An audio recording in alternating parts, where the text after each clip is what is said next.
আব্বা আমি তোমার উপর রাগ করছি। কে বাবা, আমি আবার কি করলাম? তোমার বিয়ে আমার দাওয়াত দেয় না কি জন্য গিয়া? বান্দির বাচ্চা কি কয়? আমার বিয়ার পরে তুই হইছা, তোর কি করে দাও তুমি? তুমি কেমন বাপ? আমি হওয়ার পরে তুমি বিয়েটা করার না কে? এই মাথা নষ্ট করা বাদে হেন থেকে বাচ্চা যা। আমার স্কুলের বয়ে লেহা আছে, পরীক্ষার মধ্যে আইবা আমার লেহা নাটবো। ভাই তোমার পোলা কি এটা পাগল নাকি? হ্যাঁ নাকি উল্টা উল্টা কথা কওয়া শুরু করছে? আমি পাগল না, আমি কচু কথা হচ্ছে যে আমার মাথায় একটু সমস্যা। যদি ঘরে হইতাম তাহলে একটু সমস্যা থাকতো না। কি কয় ভাই, তোমার পোলা কচু খাতে হয়েছে মানে বুঝলাম না। আরে এই বান্দির বাচ্চার মাথা নষ্ট হয়ে গেছে গা, উল্টা পাল্টা কথা কইতেছে। এই বান্দির বাচ্চা বাচ্চা যা। বাচ্চা যাম কে? আর আমার মাথায় সমস্যা হলে আমি কত করতেছি কিবা করে। বাবা এই গরমে এবি ভাল লাগতেছে না, তুমি আর মাথাটা গরম করো না।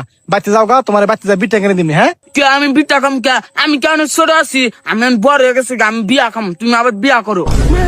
এই ভাই আল্লাহ কি বাইসা বাইসা তোমার এই পাগল পোলাই দিছে, তুমি আলাদা পোলা হান নেহার না। এই পোলা নিয়ে তো তোমার কোন মান সম্মান থাকবো না। হে বেটা আঙ্গ আবার একটা পোলাহান কিবা করে নিব? আঙ্গ মা হে কবে বাড়িয়ে গেছে গা? কি কয় ভাই, তোমার বউ আবার কবে বাড়িয়ে গেল? তুমি তো আমার আগে কিছু কইলা না।